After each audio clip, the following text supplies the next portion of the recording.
ವಸಂತ ಕಾಲ ಬಂದಾಗ ಮಾವು ಚಿಗುರಲೇಬೇಕು,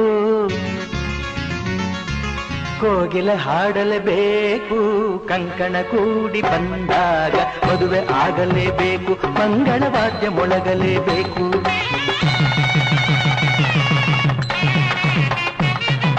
ಹೊಸಬಾಳ ಹೊಸಿಲಲ್ಲಿ ನಸುನಾಚಿ ನಿಂತಾಗ ನಿನ್ನಂದನ ನೋಡಬೇಕು. ವಸಂತ ಕಾಲ ಬಂದಾಗ ಮಾವು ಚಿಗುರಲೇಬೇಕು, ಕೋಗಿಲೆ ಹಾಡಲೇಬೇಕು, ಕಂಕಣ ಕೂಡಿ ಬಂದಾಗ ಮದುವೆ ಆಗಲೇಬೇಕು, ಮಂಗಳವಾದ್ಯ ಮೊಳಗಲೇಬೇಕು.